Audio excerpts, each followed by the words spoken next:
matter if you don't.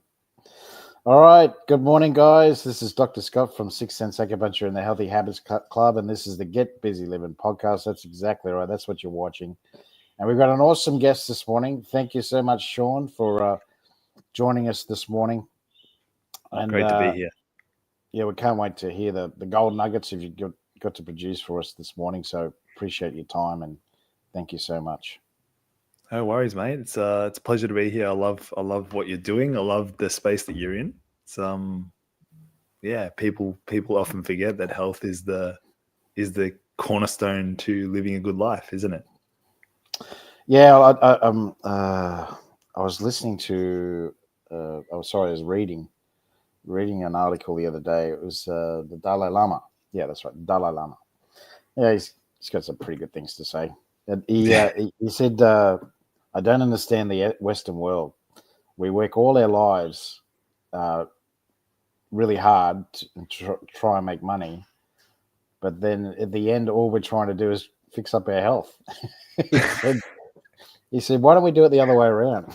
Why don't we look after our health first, then try and make the money at the end? Yeah, it's very different, isn't it? So yeah. So that it help. Yeah, and that's what he's trying to say is that health is more important than anything else.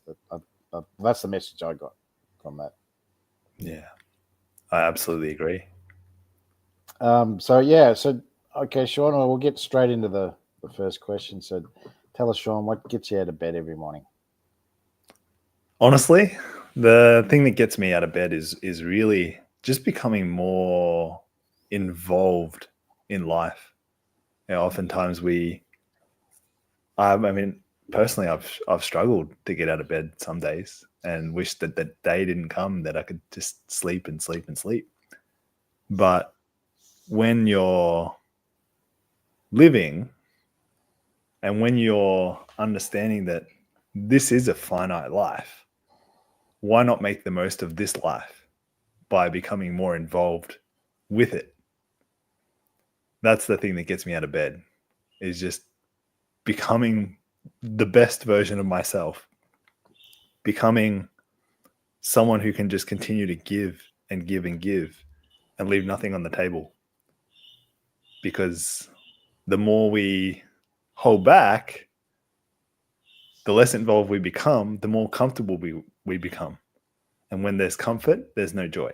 When we stretch ourselves, that's where joy is naturally there. Well, diversity comes first. Anxiety comes first. And anxiety is like, I'm out of my comfort zone. Yeah. You just gotta move. Yeah, you just gotta move. Yeah. Take the first step, and then the second step will follow. 1,000 steps.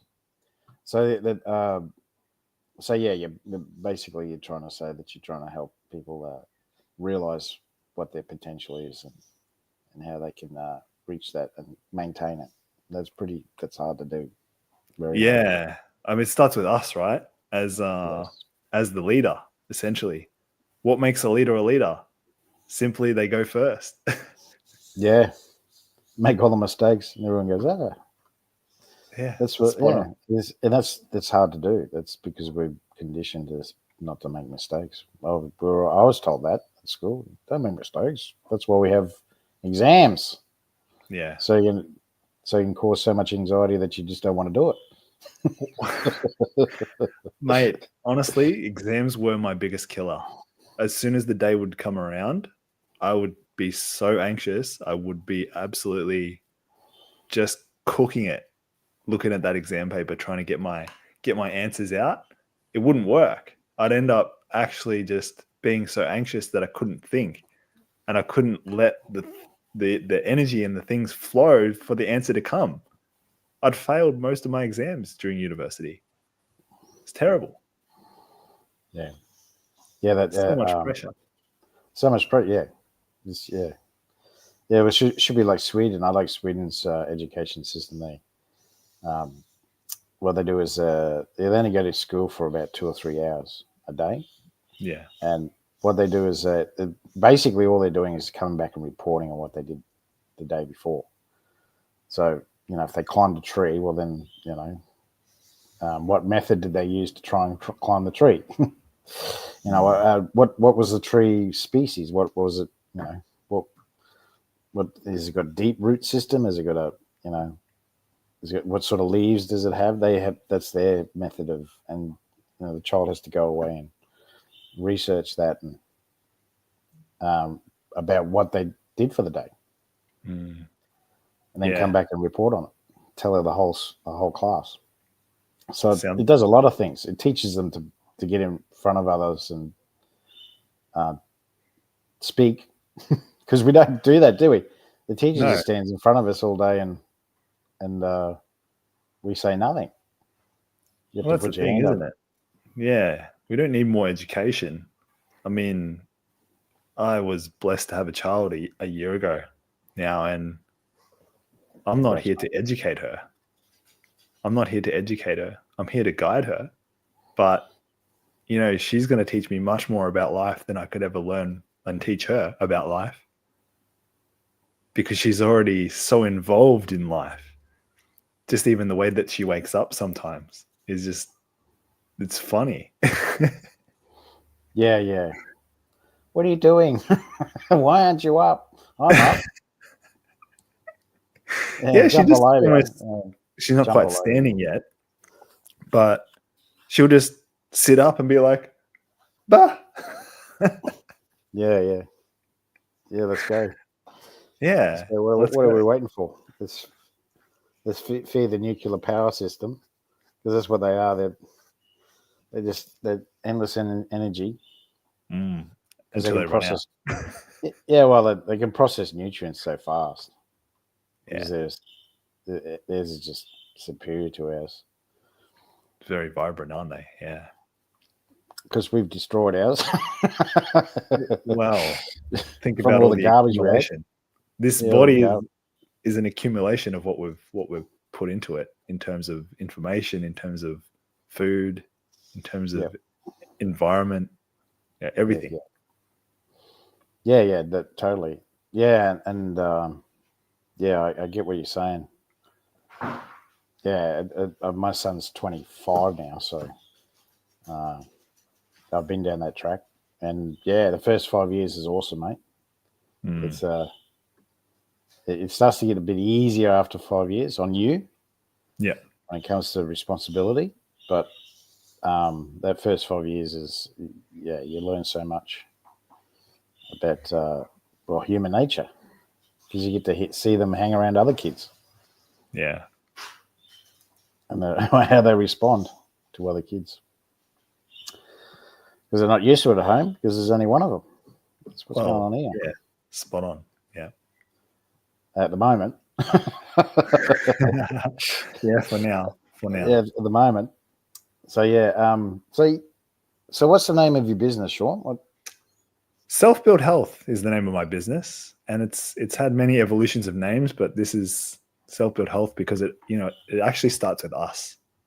We're the ones who have somewhat control over our health. Of course, there's a lot of external factors in there that we simply don't have much control over.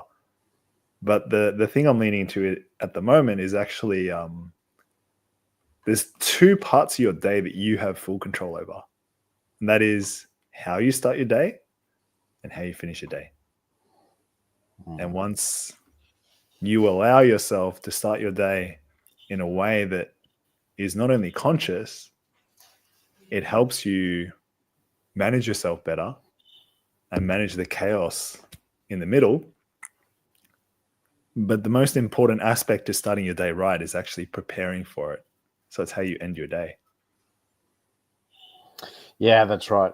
Yeah, so if you're going to get blotto every night, or I don't know, do something to yourself before you go to bed, then yeah, Staying up late, there's so many factors that weigh in yeah, on how you start that next morning. And it takes discipline. It takes preparation. It takes planning, but end of the day, it's implementation, isn't it? That's the most important aspect.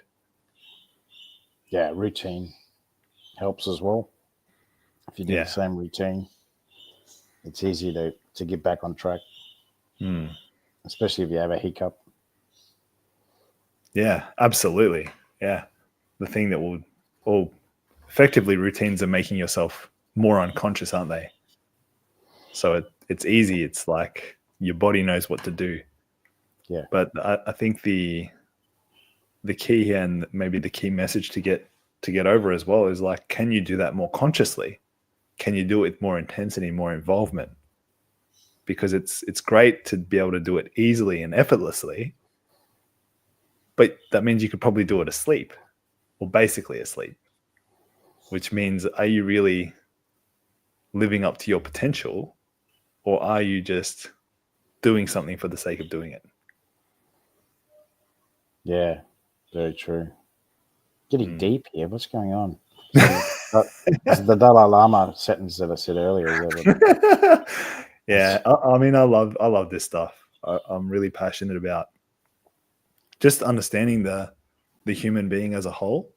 And I mean, you have a great sense of knowledge and understanding as well, Scott, through what you do, that what you see on the surface isn't exactly what's happening beneath the surface. Yeah. Yeah, And when that's you right. delve a little bit deeper, you realize, wow, these people are going through real deep stuff, but they think that they've made some sort of conclusion on what that is, and that's actually the limitation. And so Yeah. when you just, actually love the questions you've been asking on Facebook. I really do. I really do. There's this person's got hypertension or whatever.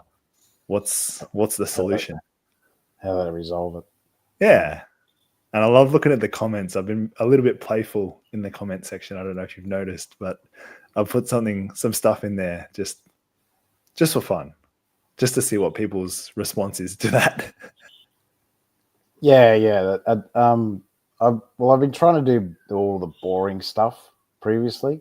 And I Yeah. thought I'll try something different, just to try and get people to provoke thinking. Mm, Terrible that. My mentor says thinking is overrated. So, absolutely. I agree with that. Yeah. but I'm just trying to get people to think outside the box and try and break the conditioning, and understand that there are other answers. There are Hmm. other methods to help them. Yeah. So important, because the problem we have, if we're thinking the way we're currently thinking, we're never going to get around it. We have to think differently to solve the Yeah, problem we have now. yeah, that's right. And I was going to say, yeah, so that yeah, I've got a couple of questions today that I'm thinking about posting. I'll do one a day, but Mm, yeah, I'll have a few over the weekend as well. awesome. Just to try and get people to, and yeah, it's interesting to see the positive answers and the answers that aren't quite so positive. Mm. Yeah, I mean, I love the diversity of answers and solutions that people have come up in their own minds and drawn conclusions on to solve, some seemingly simple but actually quite complicated scenarios for people. Yeah, yeah, Yeah, and this is what I think about. This is what I'm trying to say is the conventional medicine. I worked in it for 10 years, and um, there's a blanket answer. That's the way they look at things. mm, There's a blanket answer, but we're all individuals. We're all different. We have different neurological systems. We all have different cardiovascular systems. What I mean by that is, yes, we all have one. mm, That's the consistent bit, but they're not all the same. There's no exact blueprint. Everyone yeah, has a everyone has a different yeah. Their anatomy is different, so the physiology is going to be different. So people, well, why do we have so many different blood types? mm, If you've got different blood types, well, you're going to have different outcomes. yeah, totally. Gene expression there's yeah, so much happening. Yeah, yep, our DNA is what 99.9 something, maybe 97% the same as the next person, but the difference that comes through and the response that comes from the environment. Yeah, they've done studies and all sorts of things on this, and this is where I guess the objective science, which is more traditional modern science, so anatomy, physiology, chemistry, biochemistry, all of these different things playing out now, and you're testing the subjects. But then there's that other aspect, which is the subjective science. And subjective science it's subjective. well, it's a question, isn't it? It's a question about what if this was Yeah. different? And what's interesting when you look at some of the quantum physics stuff is like how I think when I'm in that environment of testing can influence the outcome, Yeah, yeah, right? definitely. Perception is very, very important.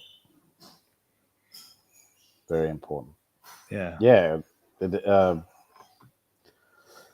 yeah. So tell us.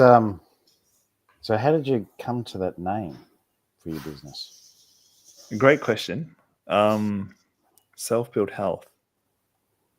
I reckon you've gone through someone who's a strategist, because that's a great name. That's a Thank you. fantastic.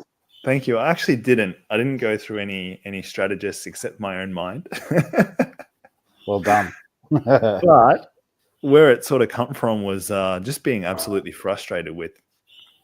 Well, when I had my first business in the online space, it was called Desiderate Culture, and problem with that name was people couldn't say it. They would read it and be like, This kid's yeah. Desiderate culture. What's that all about? Yeah, so I changed from that, and then Healthy CEOs became my name, and that was the aim of the business, was to really help CEOs who are hyper stressed out to become healthier versions of themselves. And it didn't really feel like it was the right name for the business. So it eventually evolved into Self-Built Health. And one of the products I'm building out now is actually Healthy CEOs. So instead of turning Healthy CEOs into the name of the business, actually make it into a product, because I can help many different walks of life. In fact, I have in the last 8-9 years of working with so many different populations and people. There's so many great tools, and we live now in a world of AI that can take data and make sense of data, which is fantastic for being able to provide tools to certain different populations. Because if you get someone 80% in the space that they're meant to be, then the results are going to come really easily for them. And that was my biggest frustration in the past, working as a personal trainer, was not being able to get a result for someone who's following through on the protocols. So long-winded answer, but yeah, Yes. self-health came from really just when you take ownership for yourself and don't outsource it to someone who's an authority. And this is the same in business. It's the same in anything, relationships. Yeah, when you look outside and you blame this person and this person, all these things that have happened to you, well, there's no ownership, which means you're not going to heal. You're not going to get over that challenge that you've been handed. Acceptance and ownership is the first part to being able to move on with your life and get to the next stage. So it all starts with self. Yeah, totally agree. And yeah, do you find? I suppose if your target market is CEOs, do you have more guys that are your clientele, or? Well, it's interesting actually.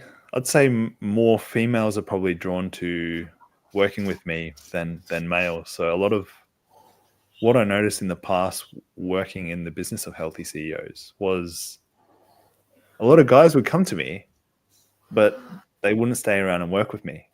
And the reason for that is I would give them what they needed, or in their mind exactly what they needed, and then they would go away and use it for themselves and maybe come back months and months later and then just do the same thing. Or they would look at my content, take that little piece of knowledge, and then that's it. They would take that and use it, and they would get great results from it. Because they're quite independent people, and it's like working with an elite level athlete.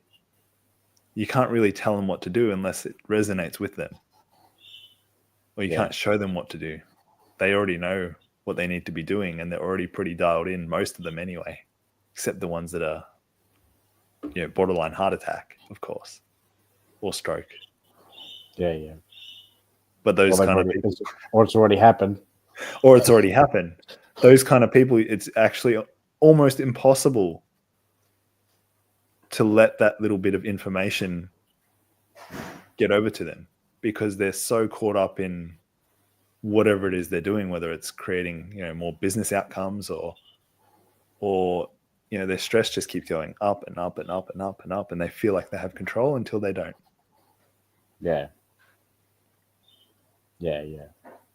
And they just haven't put those pillars in place to help them handle that. Because stress is very debilitating. More pressure you put on yourself. But that, like you said, that if you work on yourself within, then that pressure is easier to deal with. Yeah, definitely. Yeah, it's a funny kind of thing, because we get so caught up in our minds and what we think we need to do that we completely miss the point of what we actually need to do. This going back to the Dalai. He's saying the same thing. He's like, well, why push yourself so hard when you're going to break down eventually anyway? Yeah. And we have such a weird perception in the West, I feel, at least in the Western upbringing, in that we only have this amount of time and we only have this, and we have to do it now, and we have to keep going. But even the way we perceive stress is detrimental, right? There's so many studies and so many opinions that stress is harmful. But stress is only harmful when it's in chronic amounts and it's constantly,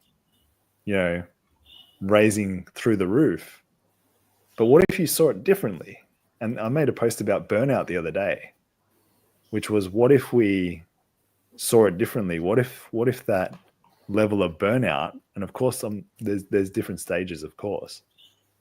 What if where you're at now, where you think your roof is or your ceiling, that the invitation was actually to push just a little bit more, to then break through and realize that you're actually okay? Because it's that thought of, holy shit, I actually think I'm drained, I'm out of energy, I'm completely burned out, that then becomes your reality, isn't it? Yeah, that's right. It overwhelms you, and then then you physically crash. Yeah. So that's the mind. The mind is trying to say to your body, "We're doing too much," and then then once the mind just crashes, then the body goes with it. Yeah. I see this a lot in PTSD people, post-traumatic stress disorder. They're just constantly on the go. They can't stop. And then they just push themselves. It's like a cycle or a circle, whatever you want to call it. Mm-hmm. They just push themselves until they physically break. And then they go crazy because they've dealt with this fear that's always there, subliminal fear. To deal with that subliminal fear, they've always done things, and now they can't. Mm-hmm. And then they go bananas. They go, yeah. Yeah, well, there's two kind of motivators, aren't there? There's moving away from something or moving towards something. Yeah. Well, they're in fight or flight. let's get the hell out of here. Yeah. Their body's still trying to get away, still trying to fight the good fight. And yeah, fight or flight, right? There's two responses. There's either we go towards it or we go away from it. Yeah. Well, they do both. That's true. That's very true. Do both. They do. They have to. They have to be doing something. So they get sick of running away from it, and then all of a sudden let's just confront it. Yeah. But they're just constantly on a go. They can't help themselves. Then they physically crash, and then they end up in my clinic. Yeah, it kind of shows you how fragile we really are. Yeah. But at the same time, it comes back to resilience almost, right? Yeah. It's sort of what we think. If we think we're really fragile and we get to those points where our body's kind of indicating that we are, then it just perpetuates and goes, once again, the cycle becomes true. Yeah.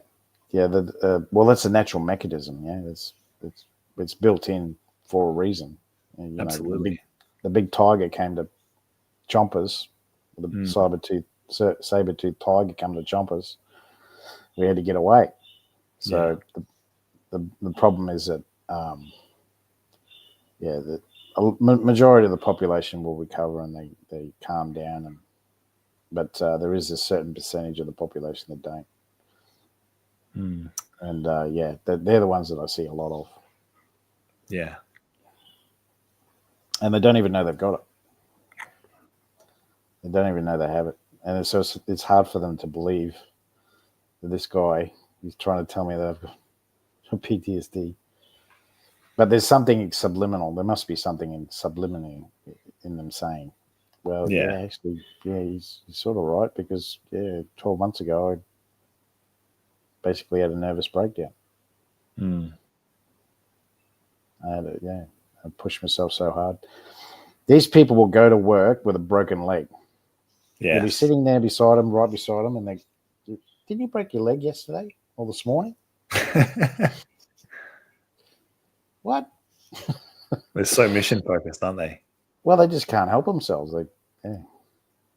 Yeah, and this, I guess, plays into the human condition a lot, because you can't smell your own breath. Yeah, true. Yeah. Really, like, your nose is right here, your mouth is right here.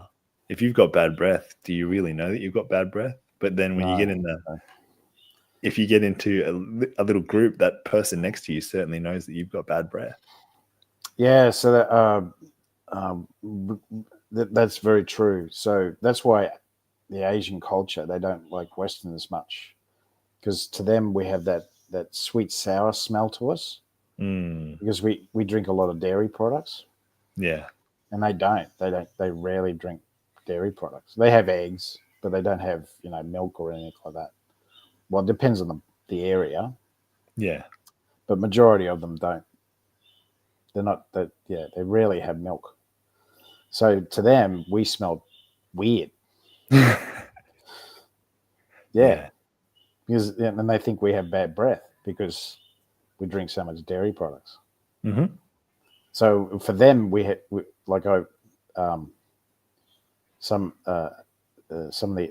for me, they have this bitter smell because they eat a lot of bitter foods. Mm-hmm. So so in our culture we have the bitter. If we have bitter foods, we more drinks.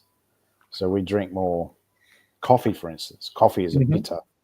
If you have coffee on its own, it's very bitter. It's like, that's why people need to sweeten it with milk and sugar. That's right. Exactly right. And so that's the sweet and bitter.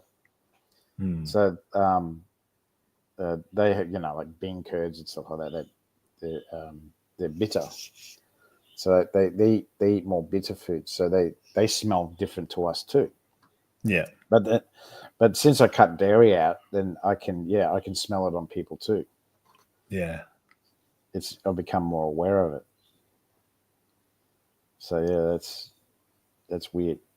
It is weird. It's like the fragrance of a flower, Yeah, right? We're all just emitting fragrance that we can't smell ourselves until we remove ourselves from that environment and sort of be brought back to it. It's like even the Aussie accent, for example.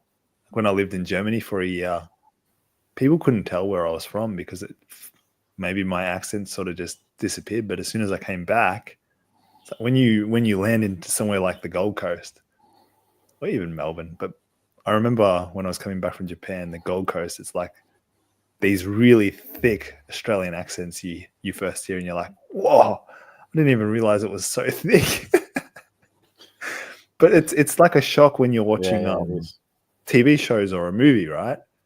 If it's an Yeah, Australian movie with Australian actors, it just sounds so weird and so different compared to what you normally watch on TV or in the movies. yeah, You yeah, don't notice it when you're doing it every single day. yeah. That's right. Yeah, that. Yeah. But my point was what I was getting to um, is that we use deodorants now, and we cover up the smell that we have. Hmm. But actually, our natural odors, as disgusting as they may smell, Hmm. actually are indicators um, of how we're feeling. So in ancient times, that they could tell, and also depending on what you ate as well. Yeah. So if you ate a lot of fish, then you're gonna smell a bit fishy.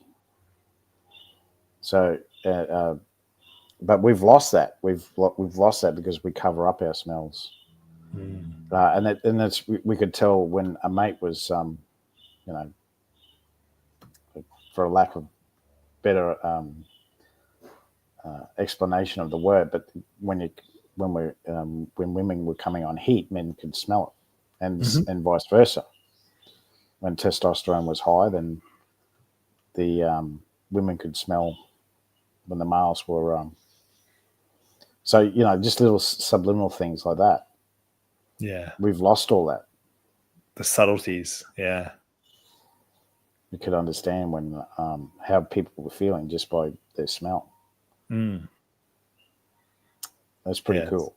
It's quite true actually. Now that I reflect on that, like some of my mates that have been really depressed. Yeah, of course they don't really take care of themselves as well, but you can literally just smell it on them. It's horrible. Yeah, yeah, Absolutely horrible. yeah. That's the extreme. That's the extreme. Hmm. But see what I mean? We cover it all up, Yeah. and Wearing uh, masks and layers of yeah, yeah, yeah, different stuff just to hide it. yeah, yeah. So yeah. Um, anyway, so let's get back to your business. So tell us about a client that you've helped in the last. Well, it's been 12 months, mate. It's actually been a bit over 12 months. It has been, yeah. Um, well, actually, one of my friends, he was depressed. He's been depressed and fallen into three pretty deep dark de- depressions in the last few years, and I have helped him for the third time really get out of that cycle because each time was triggered by something different, whether it was the loss of a family member or the loss of you know a grandparent or whatever it was. Each time was different, and the thing that destroyed him was actually his promises that he made other people. He couldn't deliver on the promises that he made to other people, and he couldn't even show up. So talk about getting really raw and really real with someone. When you identify that what you say and what you do aren't the same thing, how you think and having those things in alignment, you're unreliable. Your word and your actions are totally unreliable. You have to really look at yourself in the mirror and ask yourself, is this really who I am? And when I had that deep dive session with him, A few months ago now, it wasn't pretty for him to accept that. And it took him actually a couple months to really accept that. But since he did, his business is back on track. He's had to restart from nothing again. And he's doing really, really well in the space of business. Not only that, his relationships, he's put a deposit down on a house now. He's able to take himself to that next level because he can trust himself again. Yeah. And that's an important word. It's not easy to trust yourself because we do lack on delivery on those promises we make to ourselves. Yeah. And in fact, the less we, the less promises we make to ourselves, sometimes the better. I'm going to do this today, and you don't get it done. Well, what does that do? It causes a little bit of inertia in your head to say you didn't do this. And one of the parts of being human is like we make ourselves feel guilty about that. And some people switch a little bit differently, of course, in their minds. That it doesn't really affect them. But for the more sensitive people, it absolutely does. And that weight that you carry, the emotional weight or the mental weight, that'll catch up. It always does. It's just a matter of when. Yeah, true. Very true. Well, that's an awesome outcome. That's an awesome outcome. Yeah. It's still progress. It's still a work in progress, right? I have all the tools definitely. I can give this person to make them literally the best version they have ever seen in the mirror. But you can only take them to that. What's the old saying? You can only take the horse to water. You can't actually make it drink it. Lead a horse to water. Spot on. So giving the logical next step, and still they have to take it. It's not, you can't force it upon them. Yeah, that's exactly right. So, yeah, have you got another one? Have you got another awesome story about something you've helped? I do. Yeah, so one of my clients, once again, just caught up in their own mind. So I find that the people that do come to work with me are usually their own worst enemies, I suppose, because that's, I guess, just a reflection of me and the journey that I've been on as well. So when we get so stuck and caught in our minds that it limits our ability to take action. So this client's actually moving on to the next stage working with me, which is actually more in the business consulting space. So their health is much more grounded. They know what they have to do to maintain and self-preserve. But now they want to put themselves out there in a way that, the grief, the loss of one of their family members through suicide really weighed on them for the last 5-6 years. And this now means that because they're trained in psychology, they're trained in all sorts of stuff. They're ready to help people that are going through that transition period as well.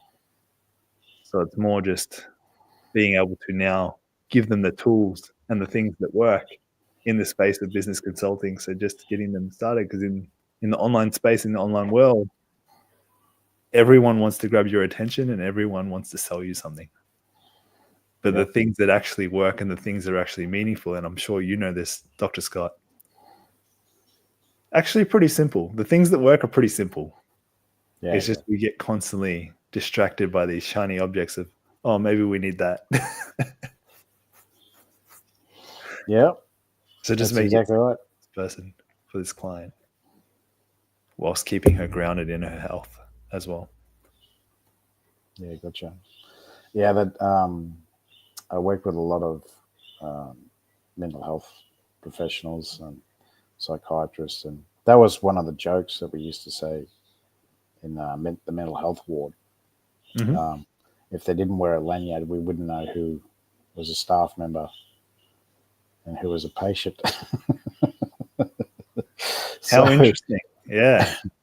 it was a joke. Okay, Yeah, but I it mean, was a joke. I see truth in that. Oh yeah, it was surreal because some of the uh, some of the staff members, they, you think you're getting paid to do this.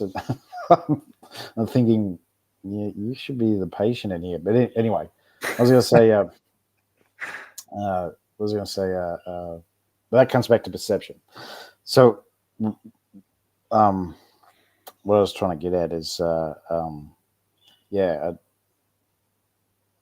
just because they have this title, just because they have this position of authority and expertise, doesn't mean that they don't go through um, those challenges, uh, those same thoughts, those same Hmm. um, uh, conditions. So yeah, like dentistry, for instance. Did you know dentistry is the highest? It's the highest rate of suicide of all the industries. Dentistry. Yeah, it's crazy, isn't it? And I think the second highest is it veterinary? Yeah, I Like, think so. yeah. And I mean, I have an opinion on Health that, but it's healthcare. not It's healthcare, and they're the right. ones It committing the is. suicide. When you Yeah, remove that human almost interaction and building of relationships, like it's really hard. And I know GPs will find this extremely difficult to build meaningful relationships with someone in 10, 15 minutes. You're yeah, joking. And yeah. then for dentists in particular, what are you doing? You're literally just looking at the facial structure. That's it. Upside down. It's crazy. Yeah, that's the system in general at the moment. So what was I going to say? Uh, it's 8 o'clock, mate. So we'll have to wrap this one up. I apologize for being late, guys. It wasn't Shaun's fault. Well, I'd like to blame Shaun, but I can't. So that's all. Because it was all my fault. So Yeah, all good. just tell us, who's your ideal client? Who would you like to see as a client? Yeah. So people, I'm not fixating on one market per se yet because I've got multiple products coming out that will serve multiple markets. But really, the people who want to be a little bit healthier and happier, who don't have fulfillment that's fueling them in their life, what it starts from is, like I said earlier, is that start and the finish. And when you have your morning right and you have your evening just before you go to bed, those are the two times you can control. We've got a workshop coming up that's talking specifically to morning routines and being able to create that discipline in that space. So my ideal client is someone who feels like they need more control in their life, but don't feel like they have to control it all. That's pretty cool. That's pretty cool. I like that last sentence. Hmm. Because as much as you try, as much as you try to control, Yeah. I was going to say, even yourself. So I'll lead on to the last question. This is my loaded question in the morning. Um, give us some ideas or information that would create lifelong longevity, please, Shaun. Some ideas. Okay. Or information. Yeah. Well, they say how you do one thing is how you do everything. But you Yeah, can true. change. You can change how you do one thing and it will change everything. Yeah, that's a. They said that's in poker. They talk about. Yeah, if you So do how you something. manage this one moment can change the rest of your life. Very good. That's pretty cool, Shaun. Thank you very much, brother. Thanks, For the mate. Thanks for the gold nuggets. I'm so sorry I was late. We could have gone on for, I reckon, the whole day. Love talking to you, Shaun. You always you got too, mate. Thank you. something interesting, something different to bring to the table. So much appreciated for your time. And anything else that you wanted to say before we go? Just thanks, Dr. Scott. I love the work you're doing. I really love that you call out and give people truth serums, whether they choose to take it or not. It's up to them. And mate, just thank you so much for having me, and keep doing what you're doing. Appreciate you. So I forgot to mention. So I'll get my VA to give you the links to the platforms that I've recorded this on live, and so you can give your information. So if anyone has any questions, they can give you the contact you through the information that you provide through your details. Awesome. So thanks again, guys. Thanks, Shaun, very much. So you've been watching the Get Busy Living podcast. I'm Dr. Scott from 16th Acupuncture and the Healthy Habits Club, and Shaun Tucker from, what's it called again? From Self-Built Health. Self-Built Health. I love that. All right, guys, you have a great day, and you take care. And happy Valentine's Day, everyone. Yes, happy Valentine's Day.